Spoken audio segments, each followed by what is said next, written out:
A Neighbor's Choice. And I'm your host, your neighbor, David Granosky. So glad to be with you again across the FM and AM airwaves as we talk about the news live together, as only a Neighbor's Choice does. That means we're going to get into the headlines, looking at the news, not with a political party to sell you, not with dumb policy to provide for you, but a passion for the truth, a passion for personhood. And that means taking care of our neighbor the way we want to be treated, not using force, not using compulsion. That's what you continue to see. We see so much of our media just doing what I've been telling you they always do, which is stoking division and trying to blame other people for their own problems. WashingtonExaminer.com has a story. D.C. mayor calls for extension to coronavirus restrictions to keep protesters away from inauguration.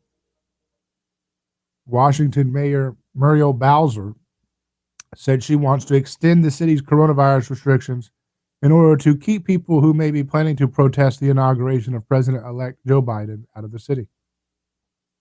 People coming to demonstrate peacefully are very different than the people we saw storm the Capitol. I think it will be shown those were organized, trained people, Bowser said. According to the Washington Post reporter, David Nakamura, if I'm scared of anything, it's for our democracy. The mayor's current virus restrictions, which are set to expire on January 15th, close museums and libraries and ban restaurants and bars from providing indoor dining. Bowser called for the Department of Homeland Security to extend assistance that helps the city with security until after Biden's January 20th inauguration because of the chaos, injury, and death that resulted from a crowd of President Trump's supporters breaching the Capitol last week. So we live in an interesting time, don't we? We have a raging global lockdown type strategy that is not really based on good science. We have people wanting surveillance. They want you to have a health pass. Some folks want you to have a health passport that has all the political decreed medicines and so forth and information that you have to present to get to see the ball game with your family. We have folks that want to delete everybody who disagrees with their policies off the face of the internet. Deleted the president of the United States, Donald Trump, off of Twitter permanently and Facebook and Instagram. Took away his campaign's email access for their emails.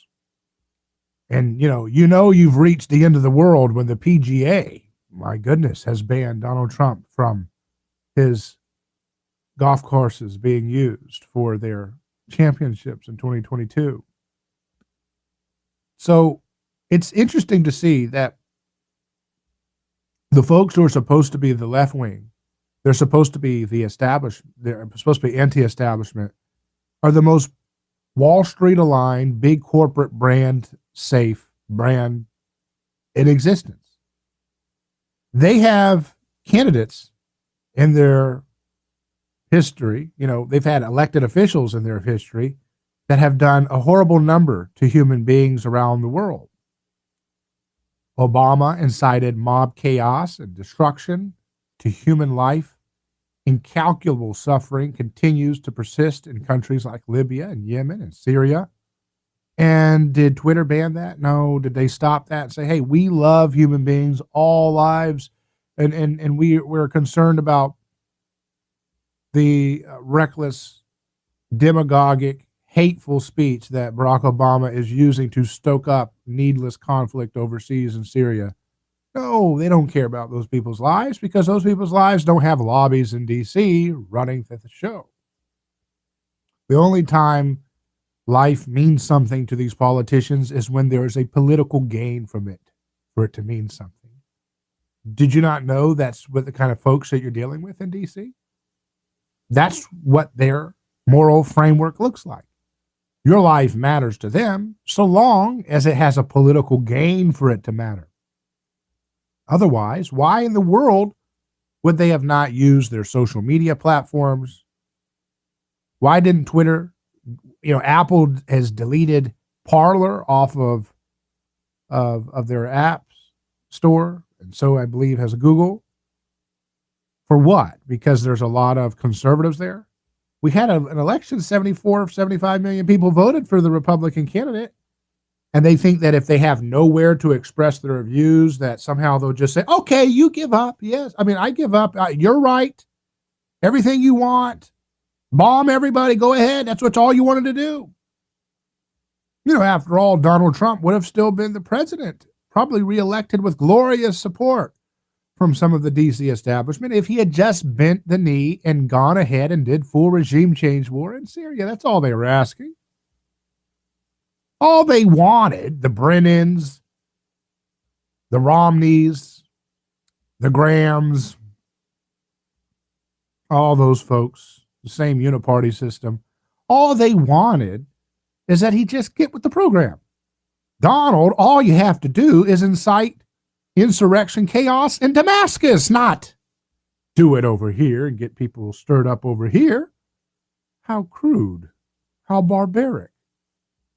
You see, insurrection chaos is for the states that our government owns. And we want this property to be in chaos over in Syria. And all you had to do, Donald Trump, is just do that. Just like George W. Bush was a good little boy. He went into Iraq, he went into Afghanistan, made a lot of people a lot of money. We're still there making money for a few people. And Barack Obama was a good little follower, a good little puppet. He did what he was told. He started wars where he was told. He created the Arab Spring. He helped with that. He did chaos in the streets of Egypt and their capital.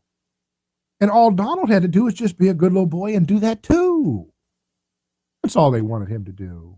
Is that so hard to ask?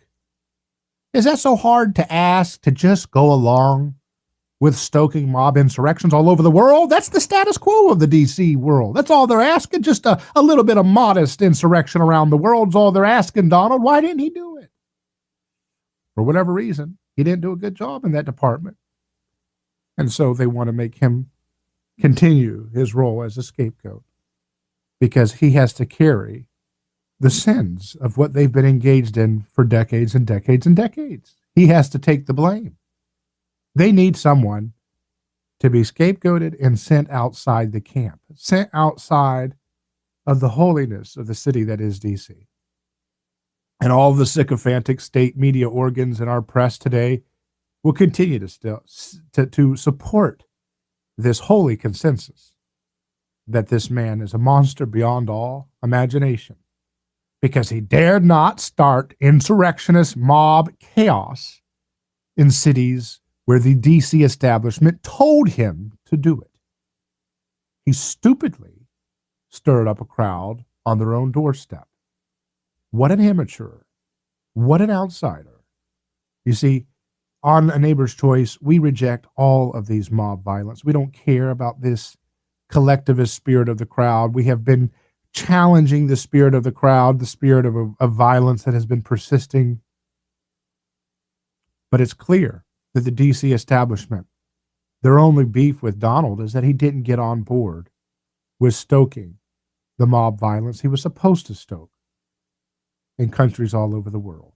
And if he had just done that, if he had just said, we are going in here and we are going to bring democracy to Damascus and we are going to install tens of thousands of troops and we're going to do this and we're going to do that and we're going to go with the United Nations into Libya some more and we're going to go over here and there and everywhere. If he had just done what they all want, maybe it would have worked out differently for him. Maybe he'd have a Netflix deal right now too. But that's not what happened, is it? He didn't use their words. He didn't speak their language. And he didn't do what they just asked. It's a simple task. Stir some insurrectionist stuff up in the Middle East. Make the chaos over there. He didn't do that. And that's what we have to deal with today. We'll take a quick break. You're listening to A Neighbor's Choice. David Gornosky here. Let me tell you about a man named Okay. Gabriel. Drives across America to make sure our store shelves stay stocked with the food people count on. See, Gabriel served our country overseas.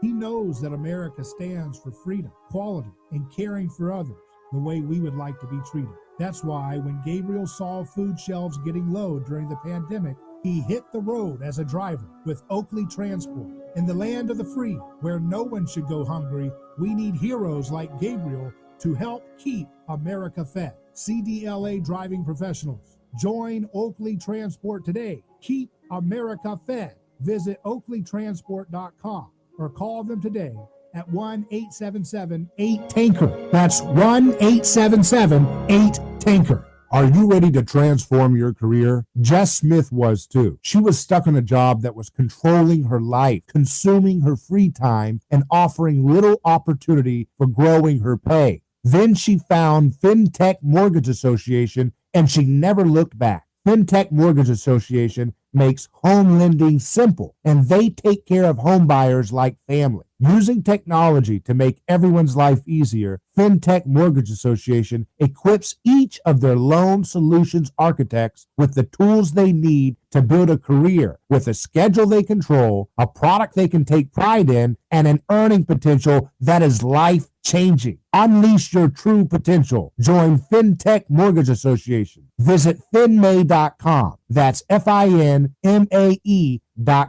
You're in charge now. NMLS ID 1492187. Equal housing lender.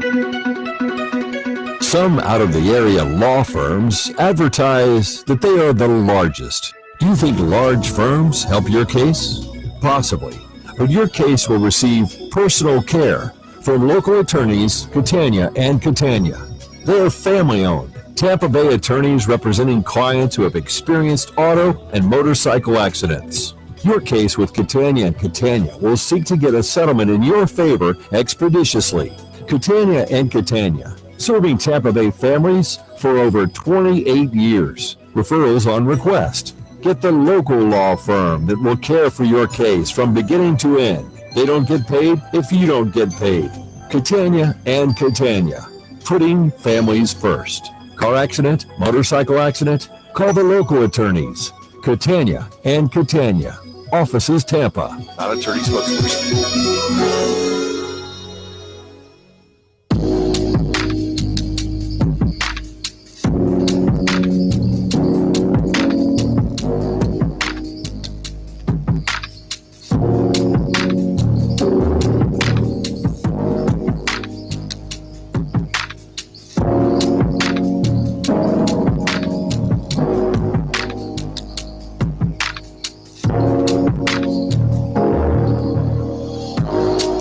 A Neighbor's Choice returns.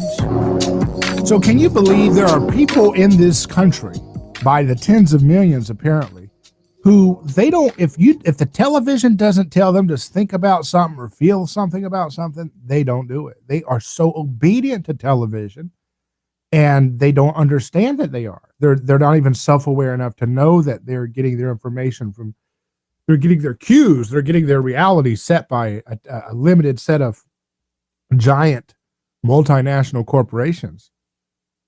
And it's amazing. They all trot out these words that what happened in DC last week was, they all come out with it at the same time. It was an attempted coup, an attempted coup. What kind of an attempted coup is a bunch of goofballs and stupid people taking selfies in different people's? There was no plan. They just sat around there taking photos. It was not an attempted coup if I've ever seen one. It's a crowd. That's what crowds do. They do stupid stuff. They get into a contagion of imitation and they just walk off of a cliff of sanity. That's not an attempted coup, but they're trying to use that language because that's what they do. All they do in DC and the establishment is do coups. That's their business. That's their whole bread and butter. Without them doing their little attempted coups all over the world, they wouldn't be as fat and rich and happy as they are. That's their favorite thing. That's why, when you give someone a hammer, they think everything's a nail. That's what they do. Is coup, coup, coup. That's coup, coup, coup. That's all they know is coups around the world. But you see, we have platforms. This is a picture from screenshot of Fox News. It says platforms banning or restricting President Trump: Facebook, Twitter, Google, Spotify, Snapchat, Instagram, Shopify, Reddit, Twitch, YouTube, TikTok, Pinterest, because he was going to write. He was going to do his coup on Pinterest if they didn't let him have that. This is pathetic, Remember, Al Gore didn't accept the election. They didn't call him trying to do a coup. Remember that in 2000? But see, if you're a TV program person, that was season whatever, and they just, whatever is the plot for today's season, that's all these people can process. They cannot process that there was actually the same characters that they're told are the good guys were actually also objecting to past election results, like in 2016. We had the entire media saying that you could not trust the results of the 2016 election. Was that an attempted coup? Was that an insurrection? How about when they shut everybody's business down by force and tried to arrest people for going to the playground, got everybody pent up with wrath, then a few horrible police shootings and so forth and deaths occurred, and all of a sudden they've got politicians saying, go in the streets and let your voices be heard, get in people's faces, get in their faces. They kept using that language, go show your strength, do all this stuff. And they kept trying to cover for the burning of cities all over this country. But DC has some coups that they like, but they do not like it when crowds do things that are unauthorized. When crowds are being fomented to burn small businesses and bookstores as scapegoats, that's perfectly fine for the DC establishment. That makes them feel powerful because they know that they can flex that crowd. Look at that crowd. That's kind of what happens if you don't do what we want. That's what they did. It's pathetic. But then when an unauthorized crowd comes to their doorsteps, it's a coup, it's a coup, it's a coup. Donald Trump stoked a coup. I listened to that speech that he gave before today just to get it clear before I went to broadcast. And again, I don't support the whole coming to the DC thing. I think it was a stupid thing completely.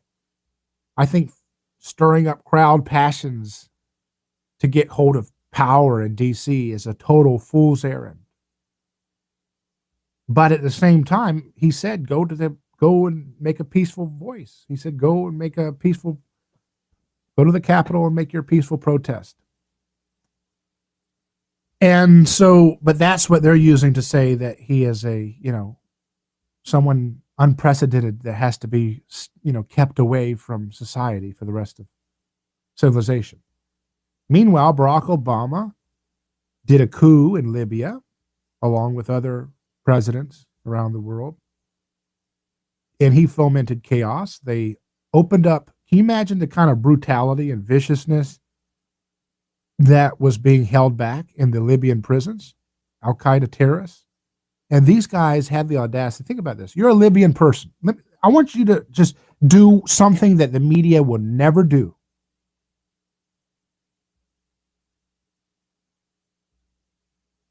I want you to do something that the media will never do. I want you to actually put your feet in the shoes of someone that they don't want you to ever have human connection to.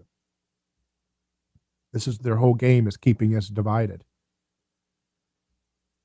But imagine you're in Libya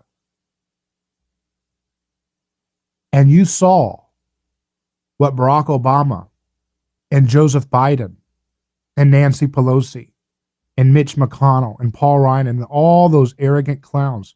Imagine what you saw living in the towns and cities of Libya when they unleashed that chaos, that coup and unleash that insurrection. Now, if you're a Libyan, imagine you're a Libyan person for a moment. You may not like Gaddafi, but the hell that they unleashed so callously and so pathetically, so brazenly, their attack on that entire country's stability. Do you care? What do you care about more? Do you care about the human suffering that you've seen in your own world in Libya? Or do you care about what Nancy Pelosi's worried about with her laptop? What's actually more important for you if you're a Libyan human being? What's more important for you is that people like Nancy Pelosi never did what they did to their own, to the Libyan people. That's what's important if you're a Libyan. You don't care that Nancy Pelosi wants to burn down any ounce of civility left by trying to criminalize a man who just got 75 million votes because her laptop stolen. What's she got on the laptop? What has she got?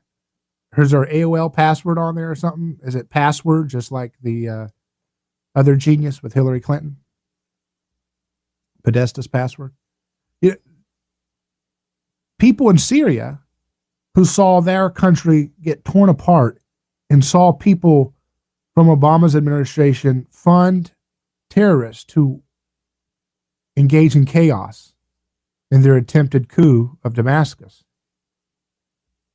Do you think they care about what happened in the Capitol as much as they care about the human lives torn apart around them by terrorists and Al-Qaeda and ISIS? You see, human beings need to understand that your country doesn't give you any better ounce of humanity than the other humans around the world. But that's not what the media class would tell you. The media wants you to believe that if you're an American, I guess, or if you're in wherever they're telling you to pay attention to, that you are somehow like 100 times more valuable as a human being than everybody else. According to Apple, your Libyan life does not matter. When Barack Obama was using his hate speech to foment a participation in a coup, an insurrection, and chaos in Libya, according to Apple and these folks, that's not a bad thing.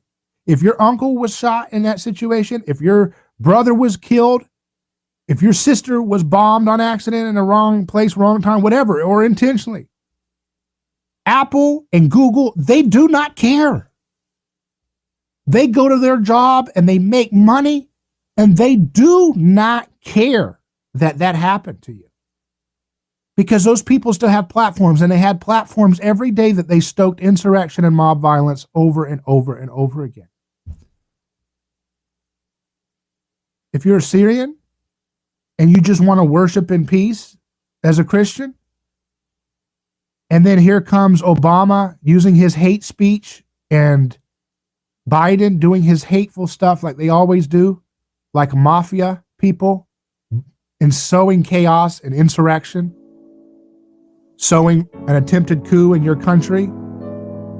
Does your life matter to Apple or to Google or Twitter or Facebook? No, they don't do anything to stop it because they don't care about your life as much as they care about their own bigoted lives. They only care about lives that have political power and money for them. And it's sad, isn't it? It's pathetic what Jack Dorsey and Zuckerberg and these people are like. Pathetic, heinous bigotry. Back in a moment. There is all kinds of lunacy going on in the madness of 2020. Weekdays 11 to 2. I'm just so fed up with these Democrats. It's unbelievable. Get it straight from Chris Plant. They're so hypocritical. It makes me sick. It's the Chris Plant Show. This has just got me going on. And the left is waging war against the police in the United States. Telling it like it is. You should be thanked profusely for getting to the point. You're a voice of reason and see of idiots. The Chris Plant Show. Weekdays 11 to 2. News Talk 1040 WHBO. The governors of Maryland and Virginia have joined the mayor of Washington, D.C. in asking people not to travel to Washington, D.C. for the inauguration next week. Today, D.C. Metropolitan Police Chief Robert Conti said of the violence last week on Capitol Hill. Our officers are in a fight not just for their lives, but for the democracy of this country. Democrats in Congress will consider an article of impeachment against President Trump for incitement of insurrection on Wednesday if Vice President Mike Pence and the cabinet do not invoke the 25th Amendment to remove him from office. President-elect Joe Biden received his second dose of the coronavirus vaccine today. He said a second economic stimulus will be an early priority of his administration. Nationwide, the CDC says almost 9 million vaccine doses have been administered. In Los Angeles, the nation's largest testing site at Dodger Stadium is closed. It's being turned into a vaccination site. On Wall Street, the Dow finished the day down 89 points. Brian Clark, ABC News.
Neighbor's Choice returns.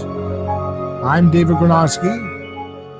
So we're looking at the groupthink media, trying to make sense of this interesting event of the way they are banning all these different folks who do not, who pose, I guess, a threat to them politically. Facebook, Shopify, Reddit, Twitter, Google, Twitch, Spotify, YouTube, Snapchat, TikTok, Instagram, Pinterest are just some of the companies that have banned or restricted Donald Trump, the President of the United States. Because again, the key issue there is that I'm looking at that Pinterest man. His Pinterest could have been the seeds of an unprecedented, horrible, new insurrection or something. I mean, it's a joke the way these folks think and the way they process. They don't think. That's the point. They just have a desire to have power, and they have no concern over the dignity of human life across the board. Otherwise, as I mentioned to you before, these platforms like Facebook, like Twitter, like Reddit, like Twitch and Google and Spotify and YouTube and Snapchat and TikTok and Instagram and, of course, Pinterest. All of them would have done everything they could to limit Barack Obama's stoking of violent attempted coups all over the world. Now, I wonder what, if I had a low information person like Mark Zuckerberg to talk to, and I said to this, Mark, why didn't you stop what Barack Obama did? Why couldn't you have stopped that?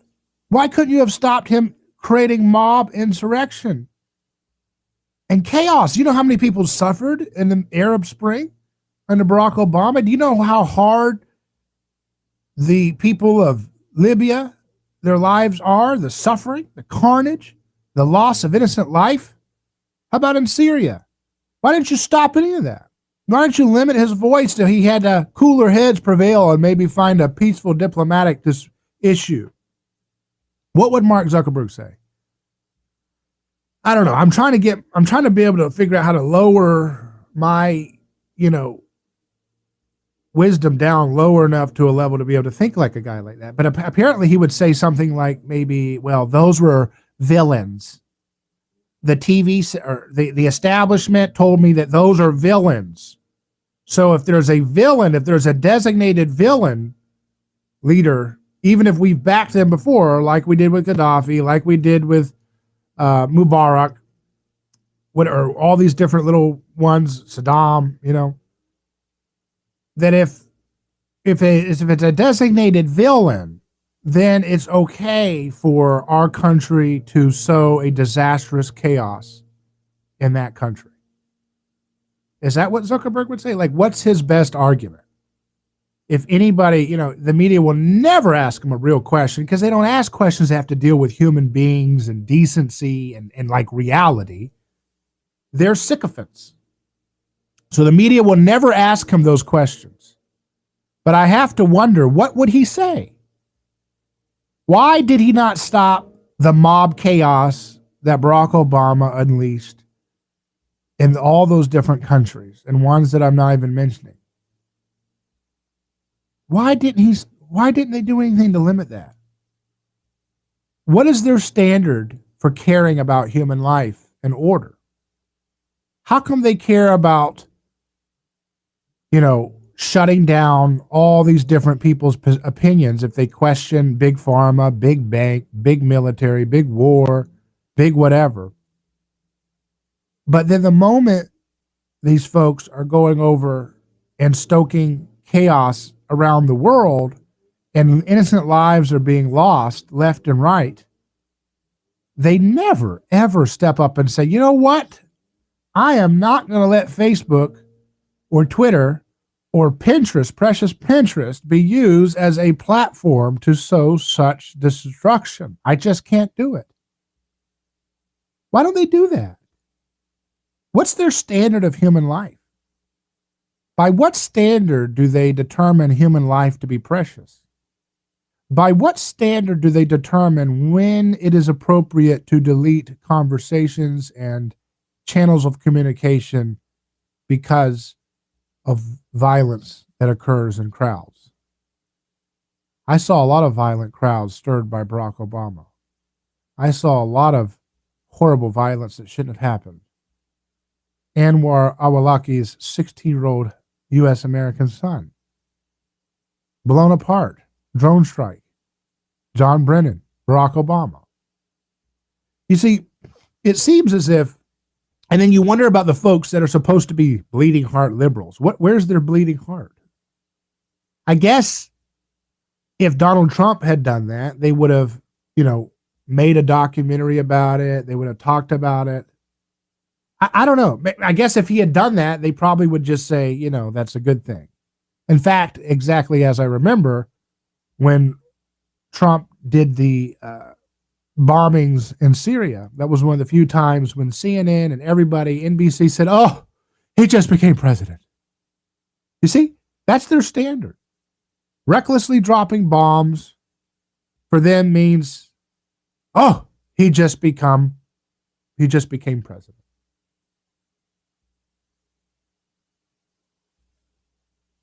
He just became president. He dropped some bombs on people.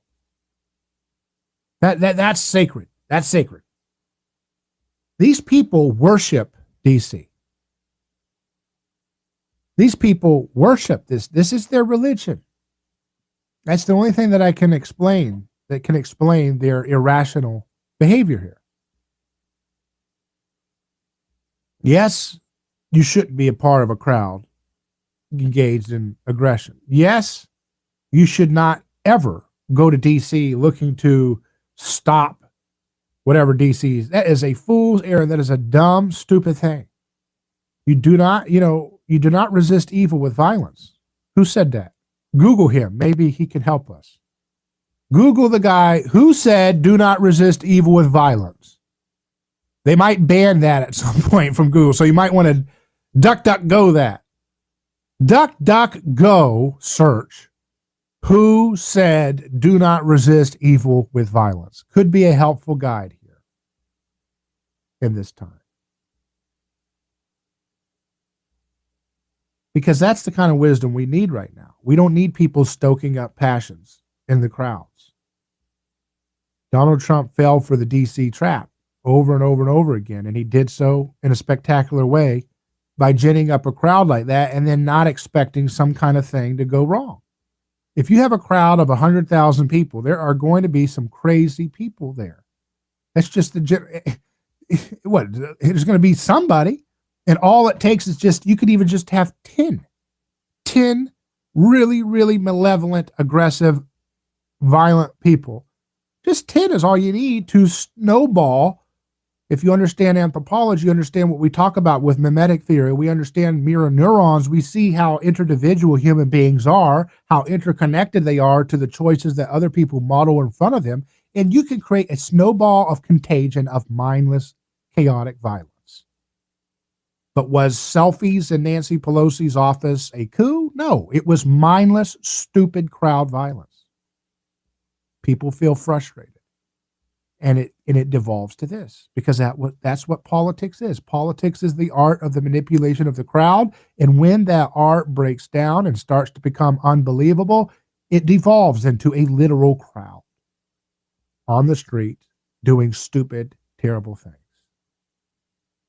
So we have to find another way to have crowd control. We have to have another way, and the way is to move away from politics, to move away from using political coercion to enact our will onto our neighbors' lives.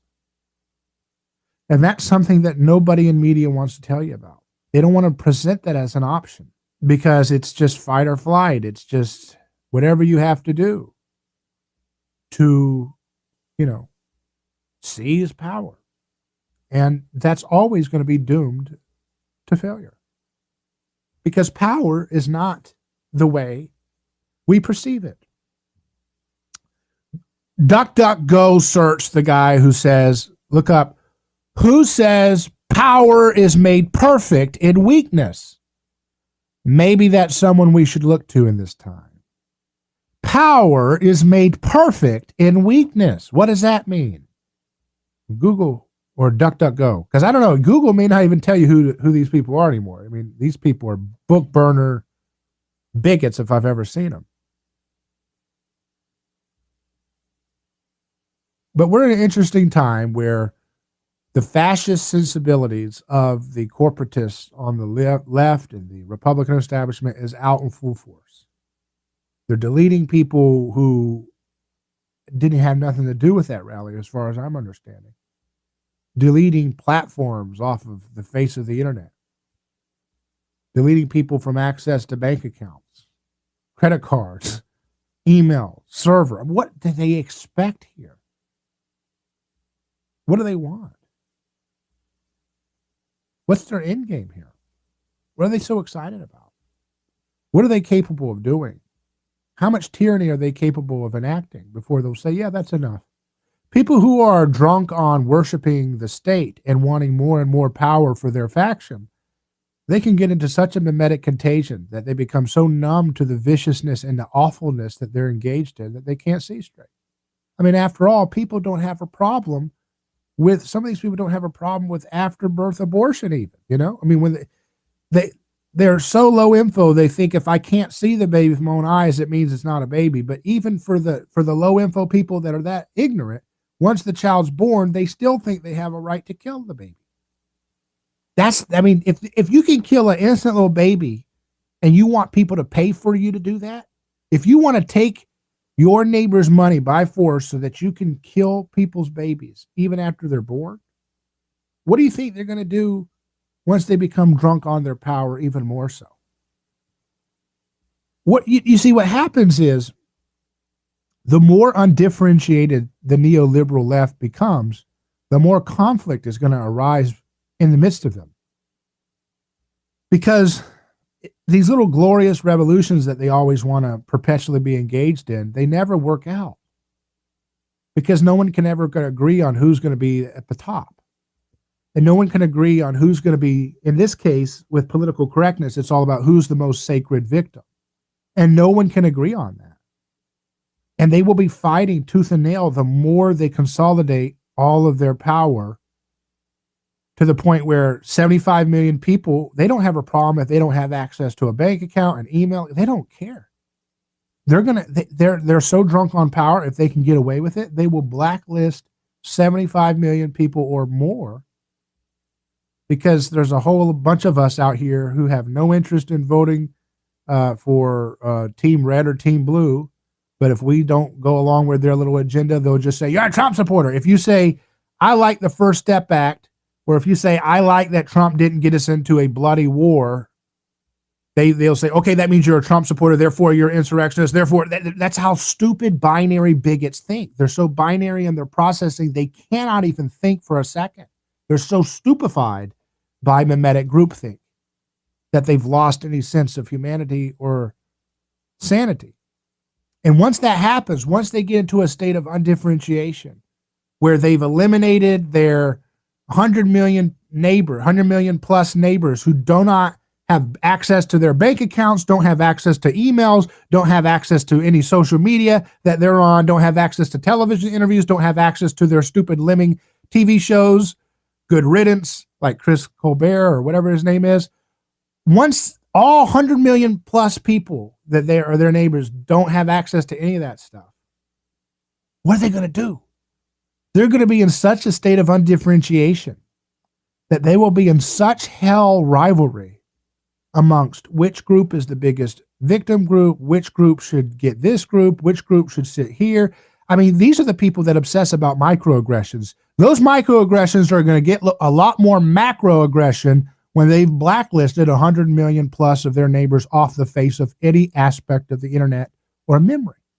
And then they're going to be in the state of hell that they've never experienced, because they're going to realize that their rivalry amongst their so-called comrades on the neoliberal left is more annoying and more agitating and more closer to home and more harder to defeat than anything that they defeated in their supposed irredeemable, non-leftist neighbors. Let's take a quick break. We'll return in just a moment. You can email me hello@aneighborschoice.com or drop us a comment on our video live stream as we do it. Back in a second.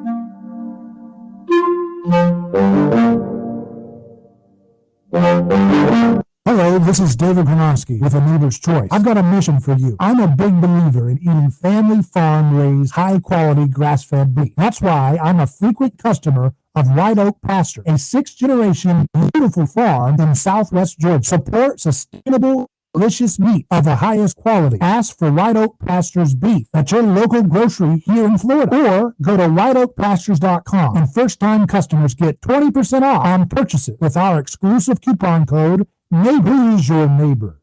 Dave and Wally are team drivers for Oakley Transport. One day, they came across a very serious accident on the highway. Some might pass on by, but Dave and Wally saw there was no time to waste. They jumped into action and saved 2 people's lives with moments to spare. That's the kind of courageous love we need more of today. It reflects the respected culture Oakley Transport develops with their driving professionals. CDLA licensed drivers. Join Oakley Transport today for a rewarding career. Visit oakleytransport.com. That's oakleytransport.com. Are you ready to transform your career? Jess Smith was too. She was stuck on a job that was controlling her life, consuming her free time, and offering little opportunity for growing her pay. Then she found FinTech Mortgage Association, and she never looked back. FinTech Mortgage Association makes home lending simple, and they take care of home buyers like family. Using technology to make everyone's life easier, FinTech Mortgage Association equips each of their loan solutions architects with the tools they need to build a career with a schedule they control, a product they can take pride in, and an earning potential that is life-changing. Unleash your true potential. Join FinTech Mortgage Association. Visit finmay.com. That's FINMAE.com. You're in charge now. NMLS ID 1492187. Equal housing lender.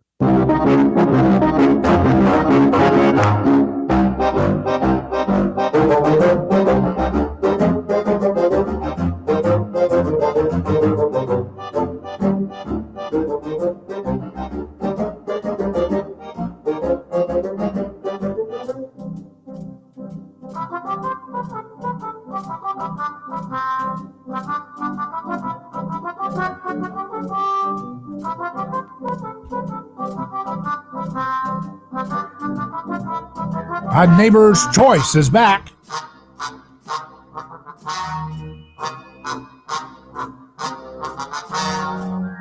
Kyle Miller online says attempted coup, insurrection, attempted coup, insurrection. It's Orwellian how CNN and NBC and ABC all use the exact same words. They use those exact same words on everything that is of importance to them. They get on the same groupthink bandwagon over and over again. That's why I call them state media organs, because they are organs for the state. They never do anything to question anybody in real power. They do everything they can to act like they're the guardians of democracy when all they do is slavishly worship the violence of an out of control bureaucracy in DC. That's why they were in awe. The same people say attempted coup. They say that same stupid thing are the same people who, when Donald Trump was dropping the mother of all bombs onto or whatever in Syria and all that stuff, well, that was in Afghanistan, right? But that when he was striking Syria, they got so excited. We'll play the clips if you want to hear them. I don't want to play the clips. I'm tired of hearing these people talk. But you hear, oh, this is such a glorious sight, Brian Jennings says. Oh, there's something beautiful about seeing missiles fly. They're sick people. I mean, that's what they get excited about. That's their religion. You know, some people worship this God or that God. These people worship violence from the state that they love and worship. They love coercion. They love book burning. That's all they do. They give Nobel Peace Prizes to people who incite insurrections and chaos all over the globe. Hunter's Dream says, normally I'm enraged when I listen to the news on my side or not. I actually feel better after I listen to A Neighbor's Choice every night. Well, thank you. And that's because we, unlike those other programs, we're not just sticking to the problem. The problem is politics. They will talk for hours, whether they're a YouTube live streamer or a radio broadcaster. They will talk for hours about the problem. And all they can do is point you to, well, within the problem of politics, this team's the bad guy or this team's the good guy. That's all they can do. But we don't do that. We're not playing on that limited, low resolution game set. We operate in reality. We operate where adults operate, which means we're thinking critically, which means we know how to deal with paradox, which means we know how to deal with discernment, which means we know how to think as if what would happen if this action happened to me. That's why we are concerned about what happens to people in Libya. But Barack Obama worshiping crazies on NBC, they don't care. They get excited when a missile flies up. Oh, look, it's a missile. I mean, that's Brian Jennings, dumb lemmings. That's what they do. Oh, it's a missile. Wow, Donald Trump's the president today. That's how stupid these people are. It's sick. It's stupid, not on like their IQ. They are stupid, morally stupid people. These are fools. They are excited about bombs being dropped, which are going to be potentially leading to mass deaths in the form of hundreds of thousands of people. And they talk about, oh, we are defenders of people of color, but all the bombs are usually hitting mostly people of color, of various backgrounds around the world, and they don't care. They do not care. They use people like Eric Garner's death to make themselves feel cool, because it's all about worshiping their political religion. That's what it's all about for these folks. And how do you worship their religion? By submitting to their groupthink, submitting to their speech codes, and offering up something to give off. You have to self-sacrifice something for the state. Your freedom, your travel, your business being opened, your health autonomy, your right to say no, your speech, your conscience, your dignity.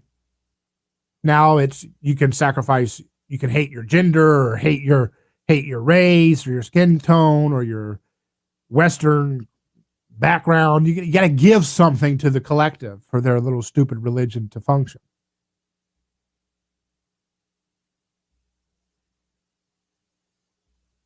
But that's what they want you to do. They want you to worship their religion that they worship. Another listener says, our country has been held captive for a year with lockdowns, threats, shaming, lies. And a small group of protesters just wanted to enter their office and confront their captors and were met with police. But you can't meet in their office. That's their religion. If you're dealing with a vicious religious group, you don't deal with them that way. That's not going to work. Jesus said, do not resist evil with violence. You cannot do the same thing that those folks do. They sow chaos all over the world, and sowing chaos at them is only going to justify what they've been doing to hurt everybody. And it's not going to bring back the lives that have been lost in Libya and Syria and Iraq. It's not going to bring them back. Winston says, excellent show. Keep up the good work and make sure you upload to an alternative site. I have no doubt YouTube will banish you, just like the English band Scottish Bagpipes. Yeah. Well, you can go to aneighborschoice.com and we have our content there as well. aneighborschoice.com. We're also on FM and AM. And, people keep telling me, there's tens of millions of people that listen to FM and AM radio, right? And then I hear people say, well, why are you going to spend time on there? Our generation, the younger generation, they're not on there. Well, they're not on there because there's nobody in their age group who's talking about topics in a relevant way that resonates with this generation. Well, I'm doing that, you see. That's the difference.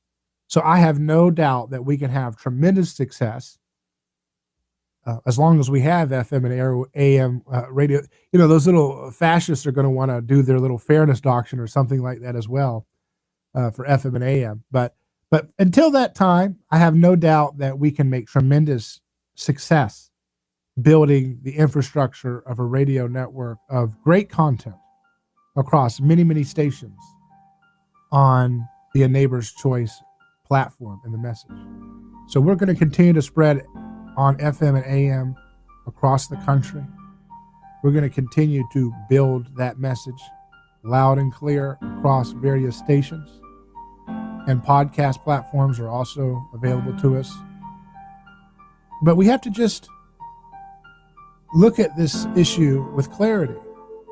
And the clarity, the clear perspective of it is that these folks do not care about human life when human life doesn't have political capital for them to take advantage of. They want political gain. If you give them political gain, they'll care about your life as long as it's giving them political gain. Otherwise, you're just fodder for their little imperial ambitions. I mean, people thought AOC and those folks on the squad were going to be for the people, and they went and backed a person who has perpetuated bloodshed and war all over the world, Nancy Pelosi, just so they can have power. That's all they care about, is ruthless acquisition of power. And the only human life that they're going to appreciate is human life that gives them more power. We can't play that game.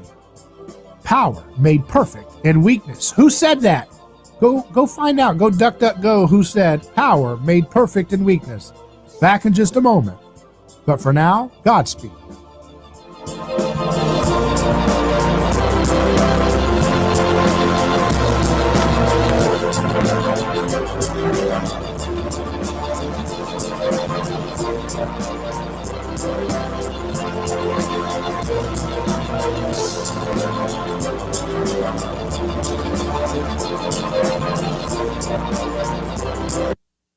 Your home for news, talk, and information. 1040 WHBO Pinellas Park. Tampa Bay's all new News Talk 1040. It's the only way I get news. From ABC News, I'm Brian Clark. Another major move from a social media company calling the period leading up to the inauguration a major civic event. Facebook says it's going to remove any content that has the phrase "Stop the Steal." As the tech giant prepares for the inauguration, law enforcement is getting ready on the ground, says ABC's Aaron Katersky. The Department of Homeland Security will start the inaugural security this Wednesday, nearly a week ahead of schedule. Acting Secretary Chad Wolf said it's in light of the events of the past week and the evolving security landscape leading up to the inauguration. An FBI bulletin obtained by ABC News warned of armed protests beginning this weekend.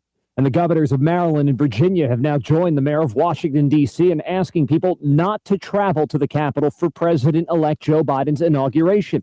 ABC's Mark Remillard has more on the president-elect. He was asked Monday if he has any concerns about taking his oath outside, given the heightened threats of violence around the inauguration. I'm not afraid of taking the oath outside, and we've been getting brief. He called for those responsible for the, quote, seditious attack on the Capitol last week to be held accountable. Incitement of insurrection is the article of impeachment House Democrats are planning to consider Wednesday against President Trump if Vice President Mike Pence and the cabinet do not invoke the 25th Amendment before then. ABC's Karen Travers says it is highly unlikely that we see that happen, that Pence and a majority of the cabinet go ahead and make that move to remove the president from office. Now, we should note, though, we haven't heard directly from the vice president that he won't do that, but silence also says something, too. California has only distributed about 1/3 of its available coronavirus vaccination doses, so Governor Gavin Newsom says guidelines are going to get more flexible. If there's a dose that's sitting there and there's no one queued up that's in line based upon the existing tiers, we want to be able to move to other priority groups. You're listening to ABC News.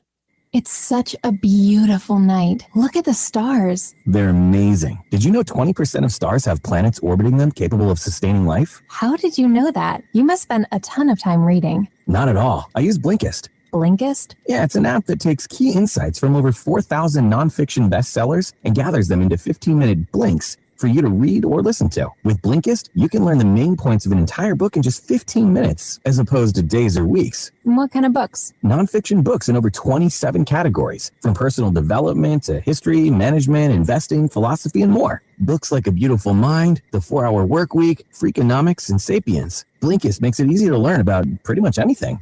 Like the stars? Even the stars. Right now, radio listeners get 25% off, plus 1 free week when you go to Blinkist.com/brain. To get this special offer, go to Blinkist.com/brain. That's BLINKIST.com/BRAIN. The Trump administration is rolling back another Obama-era policy and now declaring Cuba a state sponsor of terrorism. ABC's Andy Field has more from Washington. The last-minute declaration of Cuba as a terrorist nation complicates President-elect Biden's reopening any relations with Havana. The State Department insisting Cuba is exporting terror, including supporting the Maduro government in Venezuela. President Trump's also changed policy in Yemen and Taiwan, making it harder for President Biden to change course with those countries. In Chicago, about 6,000 pre-K and special needs public school students returned to classrooms today for in-person learning. Mayor Lori Lightfoot called it a big step forward for educational equality. Remote learning, while it works just fine for some, it absolutely has not served all of our students equally or well. A new study finds teenagers who try e-cigarettes may be more likely to become daily cigarette smokers later in life. Researchers from the University of California, San Diego, and the National Institutes of Health focused their study on 12 to 24-year-olds. Over 5 years, they found 62% of participants tried one type of tobacco. 10% of those who tried e-cigarettes reported smoking traditional cigarettes by the end of the study. Tonight, it's college football's national championship game. Alabama meets Ohio State in South Florida. This is ABC News. Ready to create your own income with your own home-based business where there's no such thing as getting laid off? If a billionaire entrepreneur spent 5 years and $20 million searching for the next big trend, wouldn't you want to know what he found? If you're serious about making money from home without having to leave home, then write this down. www.goherenext.com. You decide your income. Get the facts now. Goherenext.com. Brian Clark, ABC News. Hello, this is David Kronosky with A Neighbor's Choice. I've got a mission for you. I'm a big believer in eating family farm-raised, high-quality grass-fed beef. That's why I'm a frequent customer of White Oak Pasture, a 6th-generation beautiful farm in southwest Georgia. Support sustainable, delicious meat of the highest quality. Ask for White Oak Pasture's beef at your local grocery here in Florida, or go to whiteoakpastures.com, and first-time customers get 20% off on purchases with our exclusive coupon code NEIGHBOR. You can't have a fresh outlook on the new year if you're staring through a chipped or cracked windshield.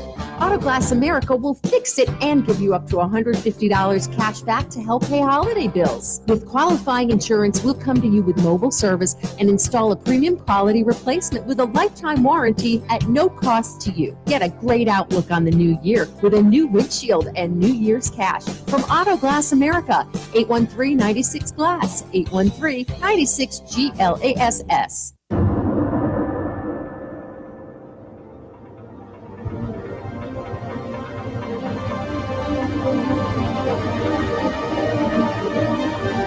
From the heart of Central Florida, you're listening to the most electrifying show in media, A Neighbor's Choice.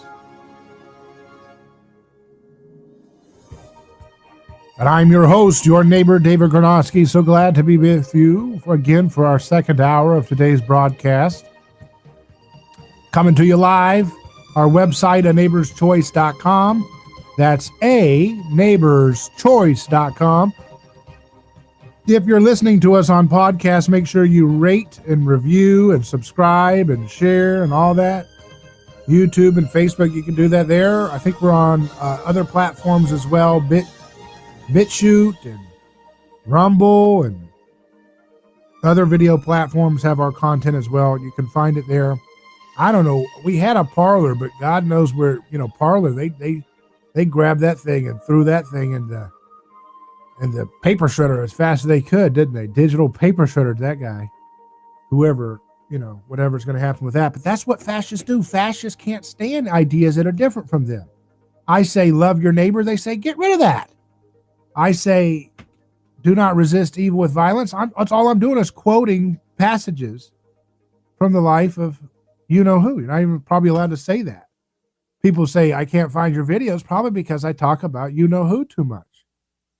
If you talk about do not resist evil with violence and power made perfect with weakness, that is like pouring water on the wicked witch of the West, or is the East? I don't remember which one she was. Were they both sensitive to water? But that's what we're dealing with, folks, with these insecure little people. They can't stand love. They can't stand mercy. They try to convince everybody that they're the artists in the room, and they're not artists. Artists are open to the truth. Artists are open to vulnerability. Artists are open to diversity.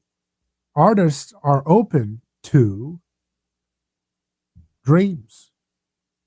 Artists are open to healing.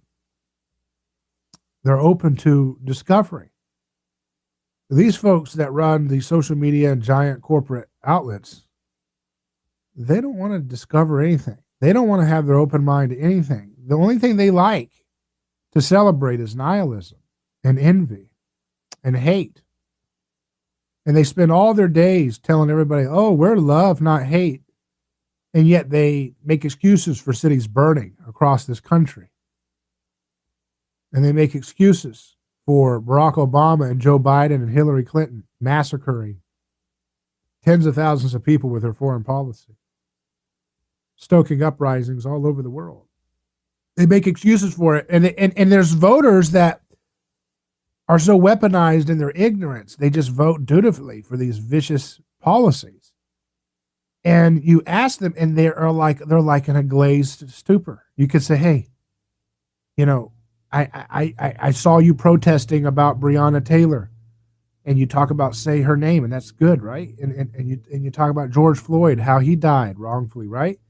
What about so-and-so who died in Libya because of Barack Obama stoking an unnecessary situation there? What about Syria?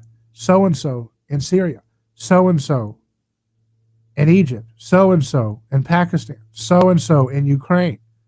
Do their names matter too? And if they do, then why are you hiring the people that killed those people? Whoa! But most people do not seem to have the ability to think about that. It doesn't even take much of a mental processing to figure that out. If someone's creating insurrection and chaos around the globe, like Barack Obama did and like Joe Biden did, for no reason, Libya was not attacking us, Egypt was not attacking us, all these countries, they did the Arab Spring, not attacking us, Ukraine wasn't attacking us, Yemen wasn't attacking us. Syria wasn't attacking us, on and on and on. But these people, they only receive what the television and the television style Instagram and stuff tell them to, right? So they see trendy celebrities talking about Breonna Taylor, but they don't see trendy celebrities talking about so-and-so in Syria who died a gruesome death because of the stupid policies of Barack Obama and Joe Biden. They don't see the name of so-and-so in Egypt. And I don't even know names because the media doesn't talk about it. I'd have to go and dig into it. I want to do that. And maybe you guys can help me find names of people who suffered horribly because they're countless, right? But we don't know their names because we have a garbage press, a garbage trash press. They are trash media outlets. And they're trash because they don't care about what any decent human being with their power would want to care about, which is stopping wars that shouldn't be happening, stopping carnage that shouldn't be happening, holding the powerful accountable. They don't do any of that. They do the exact opposite. But we need to tell the names of the people who died with Barack Obama and Joe Biden's blessing and sanctioning. The people who died in Ukraine because of them stoking revolution there. The people who died over in Egypt, the people who died in Libya, the people who died in Syria, the people who died in Afghanistan that didn't need to be dying, and on both sides. But let's find those stories and let's say their names.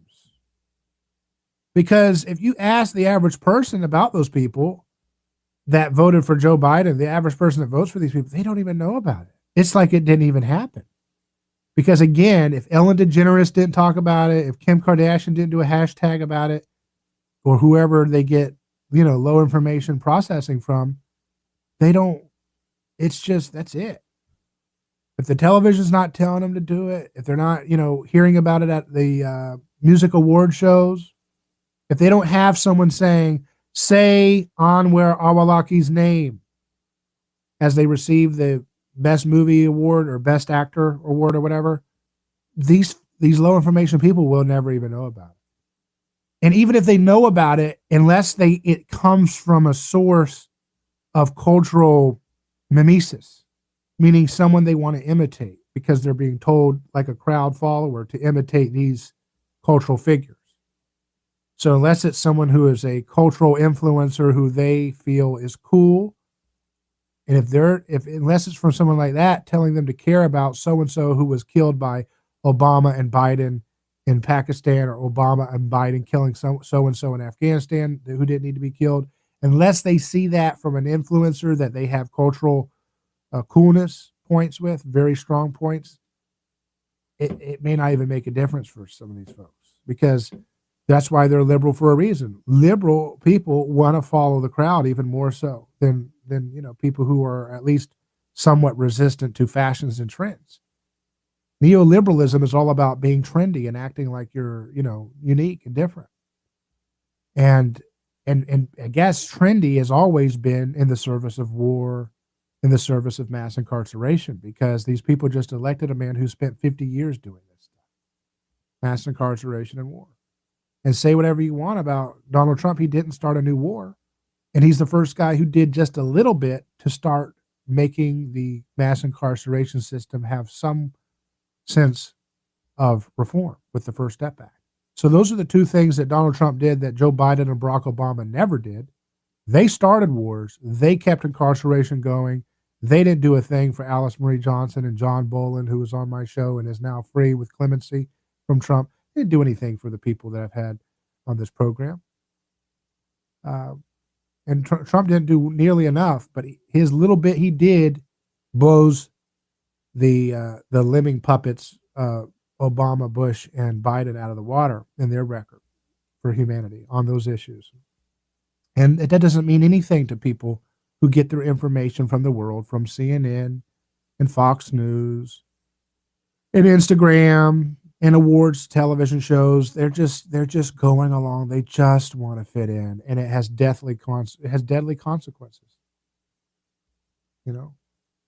And it's sad, because this is the time where we need to be really thinking seriously about how precious human life is.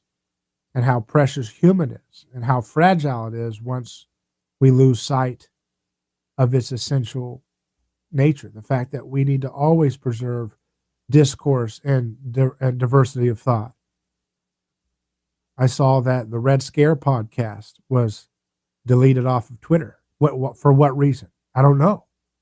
It's just a platform of, it's just a podcast program that's on the left, but it's not on the politically correct pro-war left. So I guess the fascists at Twitter and so forth thought, hey, let's ban them too while we're banning all these other conservative accounts. So glad that I didn't waste my life tweeting away trying to build a following on Twitter when it's always been the garbage platform I knew it was. Not saying it doesn't have any use at all, but certainly not going to want to waste your time with a platform that doesn't have a diversity of thought and a value on human life when Barack Obama and Joe Biden are unleashing hell and chaos around the world and stoking mob violence around the world in Libya and so forth. We'll take a quick break and return in just a moment, live on A Neighbor's Choice. In the meantime, email me hello@aneighborschoice.com, our website, aneighborschoice.com. Back in a second.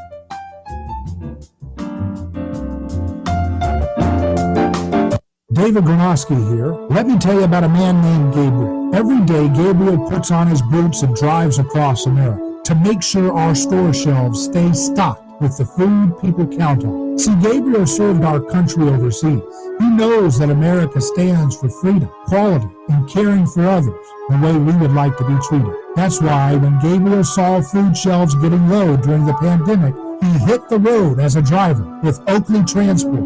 In the land of the free, where no one should go hungry, we need heroes like Gabriel to help keep America fed. CDLA driving professionals. Join Oakley Transport today. Keep America fed. Visit oakleytransport.com or call them today at 1-877-8-TANKER. That's 1-877-8-TANKER. Are you ready to transform your career? Jess Smith was too. She was stuck in a job that was controlling her life, consuming her free time, and offering little opportunity for growing her pay. Then she found FinTech Mortgage Association, and she never looked back. FinTech Mortgage Association makes home lending simple, and they take care of home buyers like family. Using technology to make everyone's life easier, FinTech Mortgage Association equips each of their loan solutions architects with the tools they need to build a career with a schedule they control, a product they can take pride in, and an earning potential that is life-changing. Unleash your true potential. Join FinTech Mortgage Association. Visit finmay.com. That's FINMAE.com.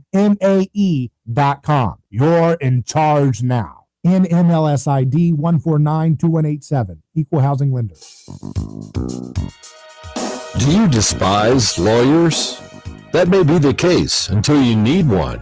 If you've been in an auto accident and need legal advice, go to the local attorneys that have served Tampa Bay families for over 28 years.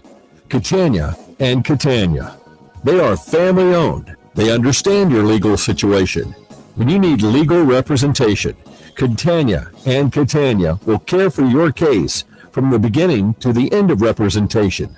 You won't need to worry. Catania and Catania will represent you through the entire process. Auto or motorcycle accidents are too frequent in Florida. Catania and Catania. They don't get paid if you don't get paid. Referrals on request. Contact Catania and Catania. Putting families first. Offices, Tampa. An attorney spokesperson.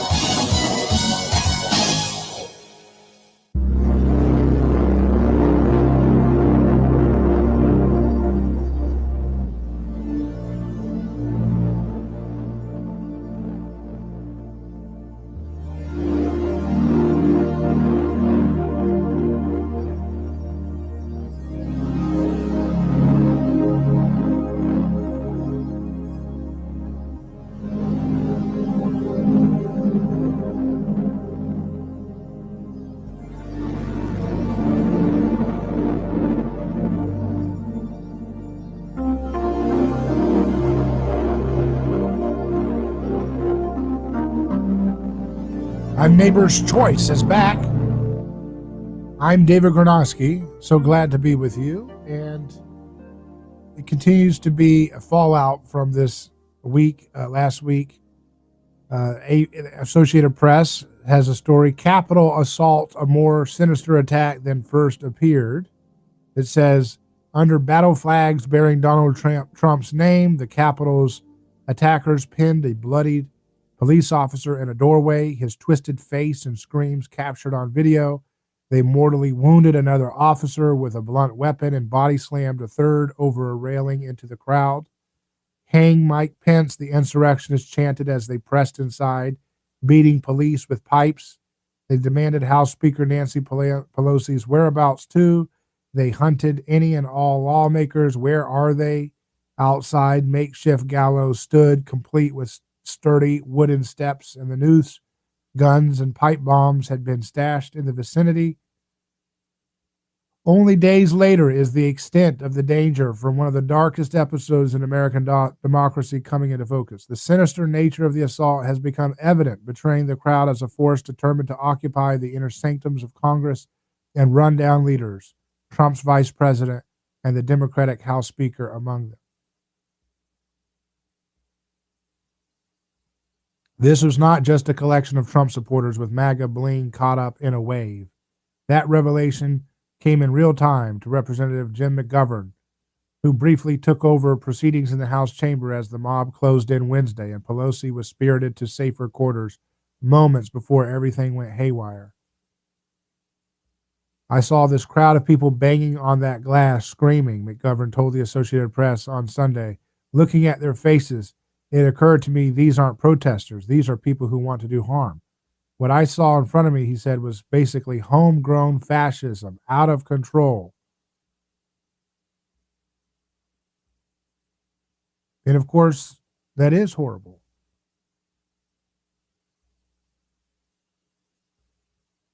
But the question is, where is this environment that's creating this? We've had a country that has seen perpetual war for decades. A country that has had Patriot Act and surveillance, NSA surveillance. A country that locks people up like violent criminals if they sell milk from a cow's udder. We have been a country addicted to collective violence for a long time. And the heart of that collective violence comes from a culture that does not want to love their neighbor as themselves, that does not want to deal with disagreements with their neighbors in a peaceful, nonviolent way, and so they go to the ballot box. See, the big lie of the DC serving media and social media platforms is that this mob violence is violence, but what politics is not. When politics is using the state to do violent things to nonviolent people and victimless behaviors, that is violence. When they are shutting down people's businesses by force, crushing their lives, that is violence too. And it's wrong when it's a crowd, and it's wrong when it's the lawless use of the state to bludgeon our neighbors. And the DC folks don't understand that. And so to them, they are okay. It's okay that they lock people up for life for a first-time nonviolent offense. That's okay. That's not violent. It's not violent to take someone in for a nonviolent crime and choice and then put them in with violent people where they can't defend themselves. Oh, that's not violent in their mind. Because if they're doing it and it has a legal, aura to it, even if it's unconstitutional, so it's technically illegal, they believe that their actions, their policies, they're not violent and ugly.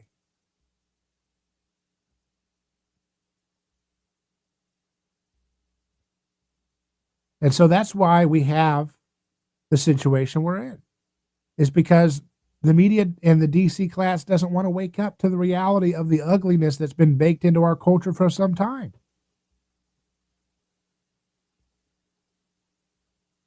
People being locked into their homes and house arrest based on dubious science at best. Lives and livelihoods being crushed. And again, the lies that we've been given to go into perpetual war, I think has been the biggest corrosion of our hearts in this country, because it's been happening for a long time. It goes back to a long time ago, starting with wars like, the Spanish-American War. Go read the words of Mark Twain and others about that conflict and what it did to our American souls. But this has been happening for some time, this slow process of the undermining of decency. And we've made progress in some areas, but at the same time, we make steps back. We fall back into primitive behavior. And that primitive behavior is stoked when we worship the state and say the state will save us. The state will give us health care. The state can't even tell you what you're supposed to put in your body. They've given you the worst advice possible to put tons and tons of vegetable oils, seed oils into your body in a time when there's a new virus. And those seed oils are linked to so many chronic illnesses and comorbidities. And they tell you to do all that. They tell you to eat these seed oils and eat flour and sugar and all this stuff. And then people expect them to give them the medicine that will help them. People, that's what I'm telling you, folks that don't understand the religious nature of the state are really missing the whole show. They're missing the whole point. Until we understand that people are devoted to following into the politics and following into the personas presented to them on television, precisely because they are vestiges of religious tribalism, something that goes back thousands of years. People fall in line with heroes and personas, and they lift them up as little gods and little idols. And just because they don't use the word gods and idols doesn't mean it is not that. It's what it is. And it's the domain of the sacred. And there's a feeling that if my priests and my chieftains say I can do this violent stuff, therefore it's okay. And if the establishment says I can't, then it's profane. And the truth is that those of us who are adults, we know that violence is always wrong. It doesn't matter if some tin pot dictator tells you to go off and do this violent stuff. It's always wrong. It doesn't matter if everybody's getting their pension, keeping somebody locked away for a nonviolent crime, separated from their child. It's always wrong. It doesn't matter what veneer of law. There's a lot of bad laws that are completely contrary to law and order, that sow chaos and broken families and bitterness and resentment and antisocial behavior. So the fact that DC doesn't want to repent of its participation in perpetuating collective violence as law, as illegal wars, as regime coups all over the world, because they don't want to repent of it, it's going to get a lot uglier, unfortunately, if they don't learn that all violence is bad. You cannot keep stoking division, expect nothing ugly to occur. You have to build healing and unity, and that comes from respecting every human being life. Every human being's life matters and should be protected from lawlessness and regime chaos and uprisings and insurrections. But that's what Joe Biden and those folks have stoked all over the world. And so people see through that hypocrisy, and it creates an unbearable situation for a culture that persists in such delusions that corrode the soul.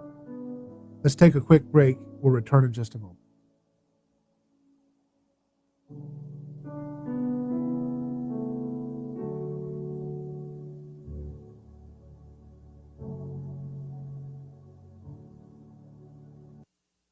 Ronald Reagan would turn over in his grave if he saw what's going on today. Crazy things are happening. You cannot be afraid. You've got to stand up for what you believe is right. But one thing is for sure. You can't trust anybody. For talk, news, and information, you can count on us. Enough is enough. I mean, I almost blew a gasket. Good for the country. I know what I'm talking about. A lot of wackos out there. Your connection to talk about it. The all-new News Talk 1040 WA. Another high-ranking Trump official stepping down. Acting Homeland Security Secretary Chad Wolf says he's leaving in light of recent events. The House is working swiftly to try to force the president to leave office early. Members expected to vote tomorrow on a resolution calling on Vice President Pence to invoke the 25th Amendment. If he doesn't, they'll vote Wednesday on a single article of impeachment, incitement of insurrection for last week's attack on the Capitol. The FBI is warning of the possibility of more attacks on state capitals as well as the U.S. Capitol in the days leading up to the inauguration. D.C. Metro Police Chief Robert Conti says he's spoken to the officer stuck in a doorway during the attack as rioters beat him. Our officers were in a fight not just for their lives, but for the democracy of this country. President-elect Biden got his second dose of the Pfizer-BioNTech COVID-19 vaccine today. And California Governor Gavin Newsom says the state will allow more people to get vaccinated now. Daria Albinger, ABC News.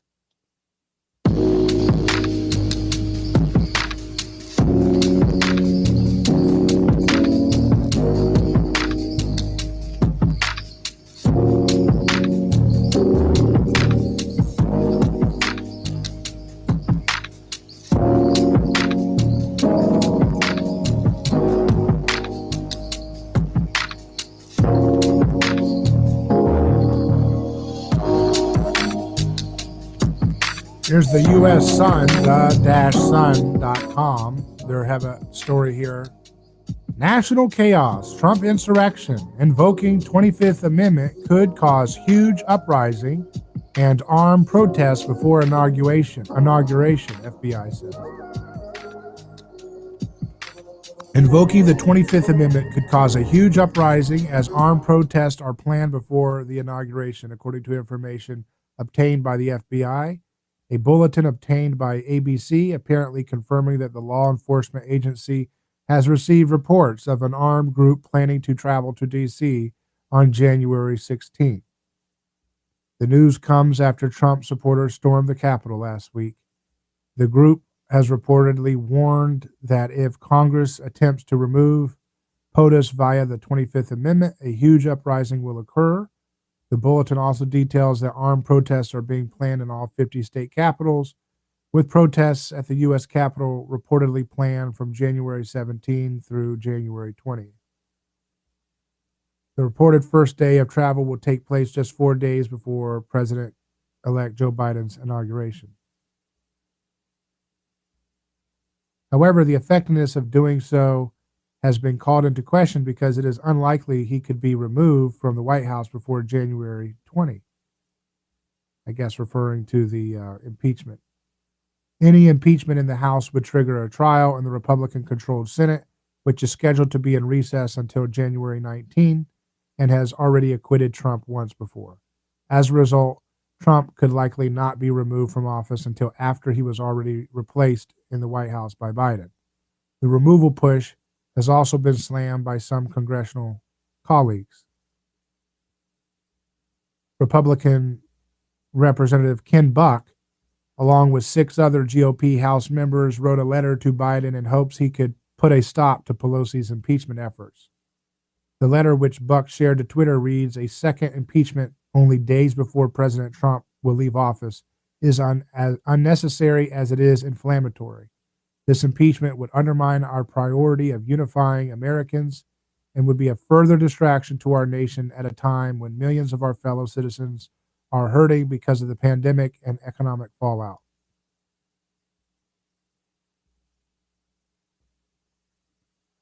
Senator Pat Toomey said he doubted impeachment could be done before Biden is inaugurated, even though lawmakers said that step is necessary to ensure Trump can never hold elected office again. "I think the president has disqualified himself from ever certainly serving in office again," Toomey said. "I don't think he is electable in any way."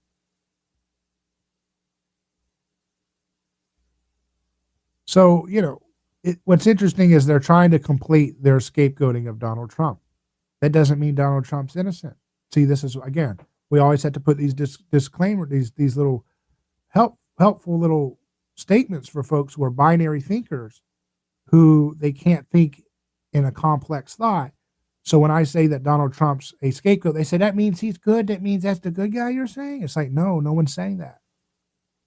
What we are saying is that DC has been doing horrible mob insurrections and chaos all over the globe for decades.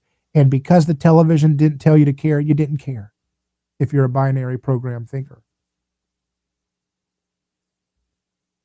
And the point is, if you think that the insurrections and chaos that have been stoked around the world don't matter as much, then you have a bigoted view of human life. That means you don't care about other human life mattering and their lives being safe from chaos and bombs and terrible things like has occurred all over the world because of Obama and Biden's direct actions. So what we want people to be is be consistent. Don't be a part of a mob going to DC. Don't be a part of armed rebellious riots, and don't be a part of a BLM mob that burns down a city or an Antifa mob, and don't be a part of a foreign policy of Obama and Biden, which leads to chaos and mob misery all over the world. Why is that so hard? How come no one's talking like that in media except for my program and maybe a few others? That is the great normal position of sane adults. No mobs, no collective violence, no regime change chaos anywhere around the world. We're not going to participate in it. But for folks who, have a religious devotion to a messianic state, they think it's okay if you have mob violence to that end. You remember the story of, the police officer David Dorn. He was killed. He's a retired police officer, St. Louis police officer. He was shot during a pawn shop burglary in St. Louis. But the media did not turn his death into oh my goodness, this is insurrection. Oh my goodness. They would have done it if it served their agenda. But because the crowds were protesting in the name of collectivist victim identity, that was a useful tool for them. And so people trademarked t-shirts and made television specials and giant corporations in solidarity. Now, those people who were protesting, they don't do anything like what we do on this program, where we have people from actual prison have a voice and their family members. They don't care about that. They were there they wanted to be cool. They wanted a religion that would make them feel awesome and belonging. But they didn't want to do the nonviolence and the personal responsibility of a Jesus message. They wanted a self-righteous, bigoted religion like what the media offers with the political correctness religion. So David Dorn, he shouldn't have been killed, but they did not use his death as a sacred flashpoint by which to create massive political outrage and impeachments and everything else. Because he was killed by a crowd who was doing armed robberies in the name, ostensibly, of some kind of social justice cause. See, because of the cross in history, 2,000 years ago, there is this religious outgrowth that has occurred in which people find political violence in the name of victims to be sacred. They will say, yes, all political violence is bad, and they will say that, the death of David Dorn, the police officer, was bad, but it will not create their passionate, hysterical aura that they try to whip up in the media when someone is killed in a way that goes against their ideology. Do you see what I mean? They pick and choose, and they do it based on which movements are in the name of leveling power, destroying all hierarchy, destroying all concepts of. But the funny thing is, it's not. There's no destruction of hierarchy. There's no destruction of the real power. All the billionaires are enriched by the neoliberal policies that the mobs on the left end up electing. So it doesn't even make sense, but there's this desire to attack any kind of differentiation, any kind of boundaries, any kind of differences, and to try to create this massive undifferentiation by force. And it is something that has, again, come from our Christian background for 2,000 years, in which we are baked in this story of one dying by the hands of the collective, and that he was dying accused falsely of things he was not doing, and he was treated as in a brutal scapegoat fashion, and he was treated by an oppressive system of people who were self-righteous in their zeal to kill him. And that story has infected our imagination such that those political campaigns that more effectively wrap their cause in the banner of care for the victims and oppressed are the ones that our Western imagination feels like are a little bit more noble, and therefore folks who buy into this religion are a little bit less upset about people who die in the midst of those campaigns. That's the reality of it.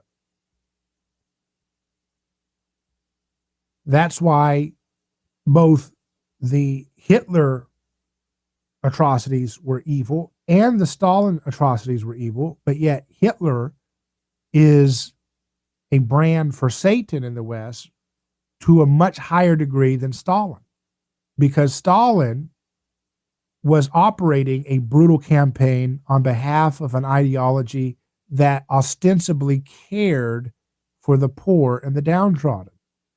It had a universal ethic of trying to level. This is the on paper brand. Trust me, old Stalin had a nicer home than his old comrades did. Don't worry about that. But just like all these ideologies on the left, it had this brand that it's concerned about a revolutionary overthrow of the powerful on behalf of the poor and the oppressed. In other words, candidates for scapegoating and sacrifice in the ancient world. But because of our Christian imagination and our Christian aesthetic that we're swimming in, people who want to use that aesthetic and mutate it and distort it and abuse it for political gain, they're able to somehow get a somewhat of a pass by people in this Western culture if they end up creating horrible atrocities, but do so under a banner that is ostensibly in the name of victims or the poor or what have you, like Stalin. That's why Stalin is not, when I say the word Stalin, you are not programmed to be recoiling as much as when I say the word Hitler. It's because Hitler was killing in the name of so-called winners. He was trying to act like, oh, my team is the winners. We're the superior group. Therefore, we are going to fight against the losers, and we're going to be the winners, and our brand is the winners, winners, winners. We're better. We're the best. So it wasn't about the first shall be last and the last shall be first, like communism brands itself. And because of that, we have that kind of historical narrative where we have two atrocious, wicked collectivist ideologies producing horrible mass-scale human suffering, but the Stalinist brand is not as branded as evil to the same degree because it's doing its violence and its killing ostensibly in some noble campaign for the oppressed. But what Jesus said is that you cannot do this in any exception. You cannot accept a Nazi fascist style approach, and you cannot accept a communist approach, nor can you accept the state, corporatist, half statist, half privatized version of tyranny that we have in modern times today. You cannot accept any of these versions that cheapen human life because all human life is sacred. And I said earlier, I was talking about power made perfect in weakness. And someone provided the quote for us in the comments. Hunter's Dream did. She says, but he said to me, my grace is sufficient for you, for my power is made perfect in weakness. That's Jesus that said that. What did he mean by that? And another commenter said, Jesus gave up his power for weakness as a helpless baby when he came to be with us on earth. And that narrative is a clue to where we need to go in history and where we are going to go in history, despite what wannabe messiahs in the state would do. So we'll unpack what that means, power made perfect in weakness, in just a moment. So stay with us.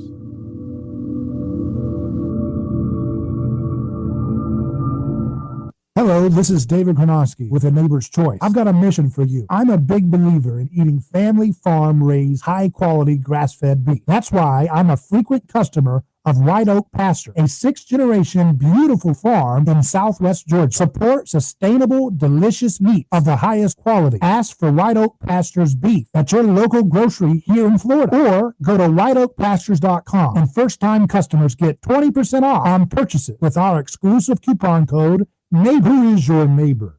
Dave and Wally are team drivers for Oakley Transport.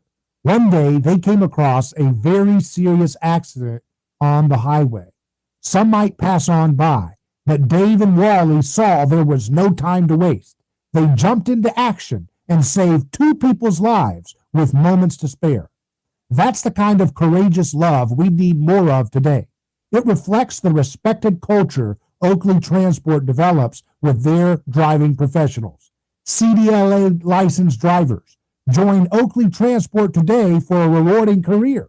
Visit oakleytransport.com. That's oakleytransport.com. Some out-of-the-area law firms advertise that they are the largest. Do you think large firms help your case? Possibly, but your case will receive personal care from local attorneys Catania and Catania. They are family-owned, Tampa Bay attorneys representing clients who have experienced auto and motorcycle accidents. Your case with Catania and Catania will seek to get a settlement in your favor expeditiously. Catania and Catania, serving Tampa Bay families for over 28 years. Referrals on request. Get the local law firm that will care for your case from beginning to end. They don't get paid if you don't get paid. Catania and Catania, putting families first. Car accident, motorcycle accident, call the local attorneys. Catania and Catania. Offices Tampa, not attorney spokesperson.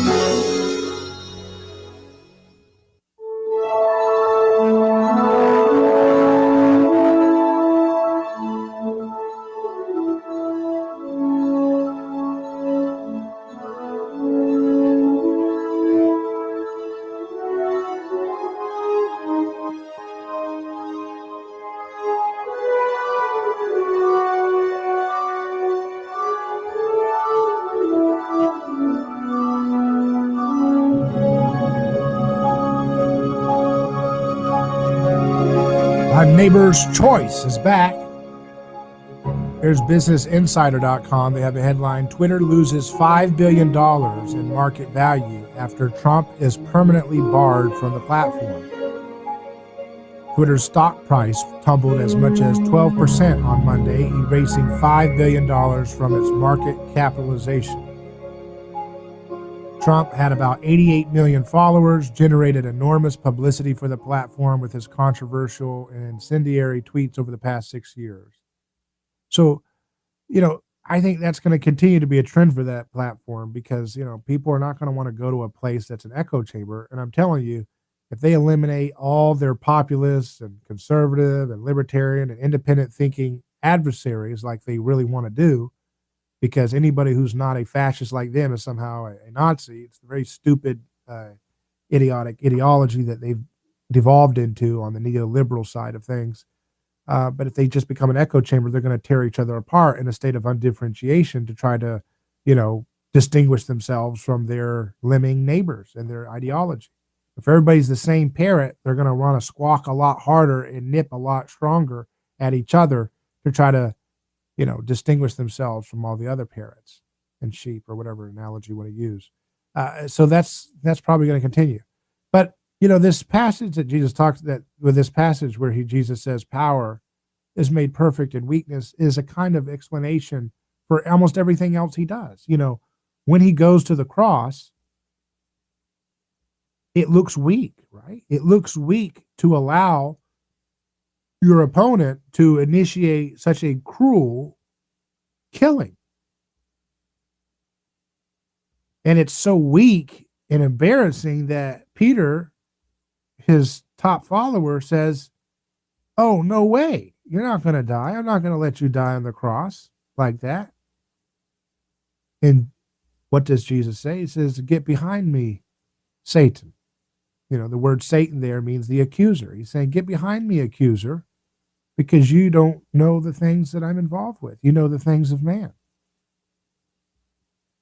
And Trump's movement was still operating in that spirit of the accuser, just like all political ideologies that want to grasp for power as a way to solve problems that must only be solved in the mysterious way that Jesus modeled for us in every aspect of his life, but is encapsulated very succinctly in sentences like, "My power is made perfect in weakness." Because it looks very weak for a man to allow his enemies to crucify him in a crowd of madness. It looks weak, doesn't it, by our standards? It looks weak to do that. It looks weak to go into a city on a donkey. But that's a satire on the way people expect kings to arrive. Indeed, even being arrayed in purple robe and crown of thorns is a kind of performative satire on the reality of political power. Indeed, the Gospels are letting us into the truth that all of our majesty of political power and grandeur that we have seen around the world in history is all but a silly little ritual in which we erect people to be gods, and then we cast them down as monsters. We scandalize people. We build up celebrities to worship, and then we look and push and push and prod until we get to see them fall apart, and then we revel in their destruction. It makes us feel better about ourselves. That's why people went to Greek tragedies. They would watch a Greek tragedy, and they would see someone rise up on a great journey only to make blunderous mistakes when he challenges the gods or challenges the fates of the universe, and to smack that hero down so hard that tragic fate was a reminder to everyone who attended that play that day to stick in your lane, stay in your lane, don't move up. That's why they didn't have something called the Athenian dream back then, you know, where people could say, "Hey, I'm going to start with one penny in my pocket and I'm going to be the emperor one day, or I'll be the king of glory one day." You know, they didn't have that kind of aspirational moving up the hierarchy that we now have in modern times because of the advancements that humanity has made because of the influence of Jesus's personhood revolution that introduced the idea that the human person was sovereign, and therefore there should be laws and there should be practices in place and there should be safeguards to protect human mobs and collective mindsets from running over human beings in their lives. And that includes human beings that do not have access to as much political power as others.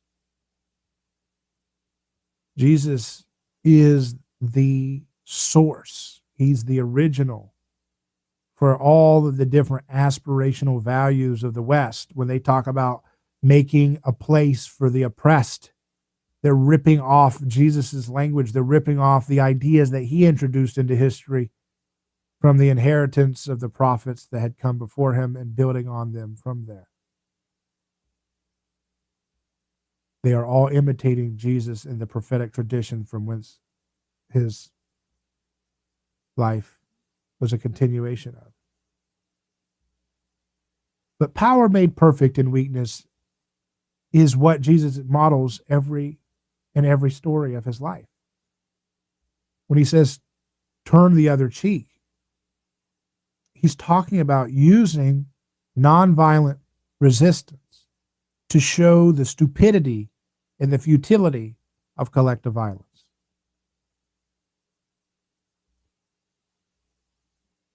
And there are ways that politicians, although those are not the ones we should look to, but there are ways that politicians, if they wanted to repent of their collective violence, there are things they could do to perform nonviolence in imitation of Jesus, which would do huge, huge progress to breaking people out of their addiction to politics and collective violence, and stirring people's hearts and minds up to positive nonviolence and togetherness based on solidarity with each other's individual personhood. That's not what we got from the left or the right. And I know there are a lot of people out there who are wondering what happens next? Where do we go? Well, we go home. That's where we go. We go home. Because it's in our homes where we can take care of the things that are actually under our control, to at least at some degree, to some degree at least. Take care of our health, take care of our mental health, getting fresh air, take care of our families, getting them good education, which means getting them out of garbage government schooling, getting out of debt so that we don't become a slave to the lenders of the world, staying within our means so that we're not caught in a state of financial difficulty when the recessions finally kick in stronger because of the foolishness of imperial economic policy from DC. And when we're at home, maybe we'll get to meet our neighbors. Maybe we'll be able to have real life again. Maybe all these people being banished from social media platforms will be the beginning of folks turning away from the internet to get their reality and starting to look towards their neighbor and starting to say, hey, wait a second, that's real life. Having a meal with my neighbor, even if they're not exactly on the same page with me on everything, that's where real life happens. And then maybe once we start to become connected back with our neighbors, we'll look at our community. Then we'll see the suffering around us, and we'll do our little part with our talents, whether it's making food for the hungry or building homes for those who need a home, or creating energy too cheap to meter, or making clothes more affordable and higher quality for those who need clothes, and helping train people to do jobs so they can have a sense of dignity and a time where there's a lot of excuses to not work and to not work with pride and happiness. And maybe we'll use our time to solve some of these diseases that have plagued us for some time, because the information's out there for how to revolutionarily deal with chronic illnesses, using metabolic health, using non-toxic modalities. And then maybe, just maybe, we'll realize that all those little false idols that we're spending so much of our time obsessed with were just a distraction. We're just an illusion. And we have so much to look forward to when we breathe in that fresh air of freedom together and love our neighbors as ourselves. I'm David Granosky. Godspeed.